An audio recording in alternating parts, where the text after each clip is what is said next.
오늘 함께 볼 말씀은 누가복음 8장 16절에서 25절 말씀입니다. 신약 누가복음 8장 16절에서 25절 말씀입니다. 제가 먼저 말씀 본문 전체 다 읽고 말씀 전하도록 하겠습니다.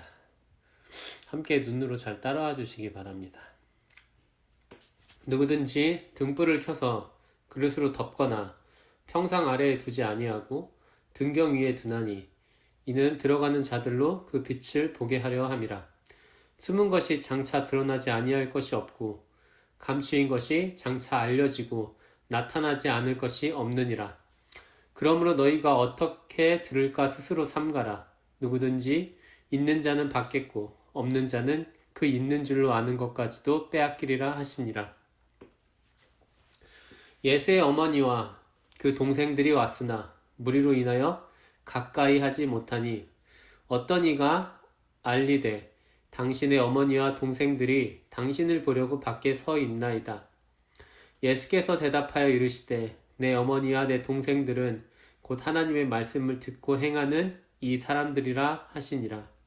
하루는 제자들과 함께 배에 오르사 그들에게 이르시되 호수 저편으로 건너가자 하시매 이에 떠나 행선할 때에 예수께서 잠이 드셨더니 마침 광풍이 호수로 내리침에 배에 물이 가득하게 되어 위태한지라.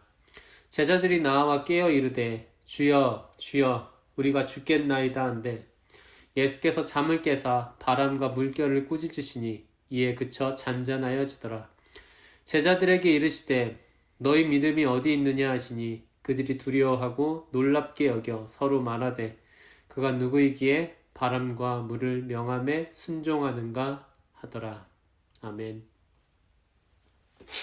오늘 본문 16절에서 17절에 나오는 등불 비유는 사실 오늘 본문보다 앞선 내용인 씨 뿌리는 비유와 연결되는 말씀이라고 할 수 있습니다. 하지만 동시에 이 등불 비유는 그 이후의 말씀인 18절에서 25절까지 이야기와도 자연스럽게 연결됩니다. 먼저 오늘 본문에는 해당되지 않지만 씨 뿌리는 비유에 대하여 간단히 말하자면 세상에는 마냥 좋은 땅만 있는 것이 아니라 길가도 있고 바위도 있고 가시떨기 밭도 있다는 것입니다. 더 간단하게 말하자면 세상은 하나님의 말씀에 대하여 항상 호의적이지 않다는 것입니다. 예수님은 그러한 의미로 씨 뿌리는 비유를 하신 다음에 등불 비유를 말씀하십니다. 등불 비유에서 예수님은 당시 사람들이 밤이 되었을 때 집안에서 행했던 아주 일상적이고 상식적인 일을 말씀하십니다. 여기에서 예수님은 아무것도 안 보이는 밤인데 등불을 켜지 않는다는 것은 말이 안 된다고 말씀하시는 것입니다.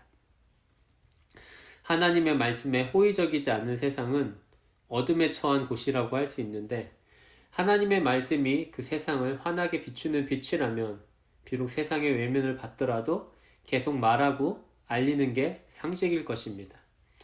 예수님은 씨 뿌리는 비유를 통해서 세상의 부정적인 면을 보여주셨지만 등불 비유를 통해 세상에 소망이 있음을 보여주신 것입니다.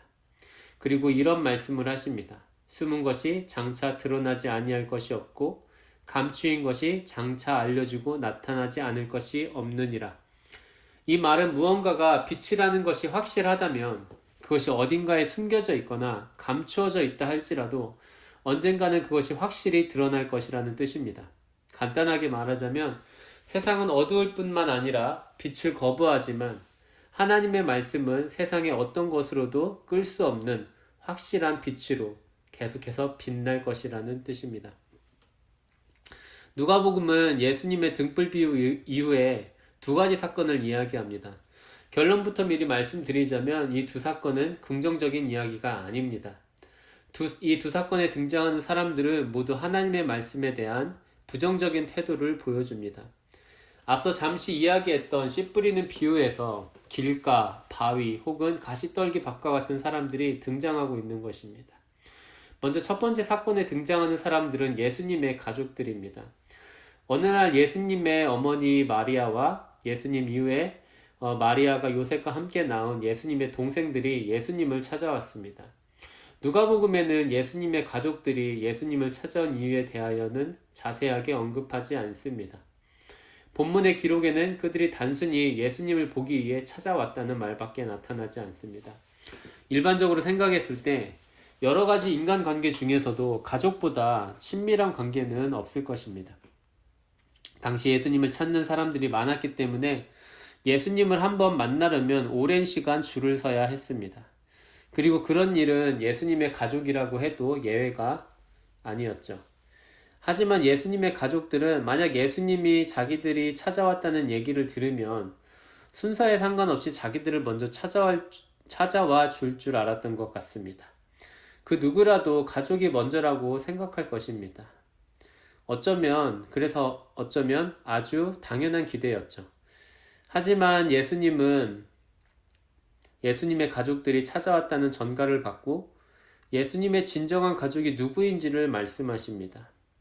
예수님과 가장 친밀한 관계를 맺고 있는 사람이 예수님의 가족일 것입니다.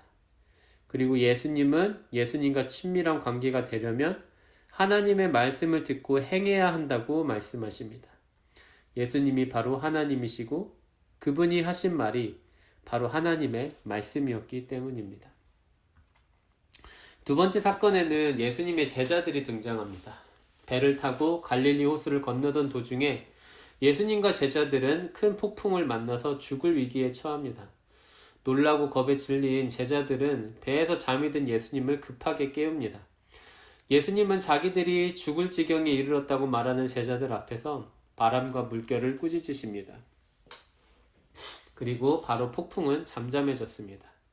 예수님은 이 모든 일이 끝나고 너희 믿음이 어디 있느냐 라고 말씀하시며 제자들을 혼내셨습니다. 하나님이 자기들 바로 옆에 계심에도 두려워했던 제자들에게 예수님은 왜 자신이 바로 하나님이신 것을 믿지 못하느냐고 말씀하신 거죠. 제자들은 두려워하고 놀라기는 했지만 예수님의 그런 훈계를 듣고도 그가 누구이기에 바람과 물을 명함에 순종하는가 라고 말했습니다. 이 두 사건 모두에서 사람들은 예수님에 대하여 제대로 된 믿음을 갖지 못하고 있습니다. 하지만 예수님은 그들의 믿음의 상태와 상관없이 하나님으로서 그 변함없는 모습을 나타내십니다. 세상은 비록 어둡지만 하나님은 항상 살아계시며 그 생명의 빛으로 이 세상을 환하게 만드실 것입니다. 함께 기도하겠습니다. 거룩하고 자비하신 하나님 아버지, 이 세상은 하나님의 말씀을 필요로 하면서도 거부하는 아주 어두운 세상입니다. 이런 어두운 세상에서 우리의 믿음 또한 흔들리고 작아지고 심지어는 아예 없어진 것처럼 될 때가 있습니다. 저희들 모두를 긍휼히 여겨주옵소서. 우리의 어떤 모습과 상관없이 항상 변함없이 살아계시며 우리를 지키시는 하나님을 의지합니다. 오직 하나님께만 소망을 둡니다. 오늘 하루도 부족하고 연약한 우리들을 지켜주옵소서. 예수님의 이름으로 기도합니다. 아멘. 하늘에 계신 우리 아버지여, 이름이 거룩히 여김을 받으시오며 나라의 임하옵시며 뜻이 하늘에서 이루어진 것 같이 땅에서도 이루어지이다. 오늘날 우리에게 일용할 양식을 주옵시고 우리가 우리에게 죄 지은 자를 사하여 준 것 같이 우리의 죄를 사하여 주옵시고 우리를 시험에 들게 하지 마옵시고 다만 악에서 구하옵소서.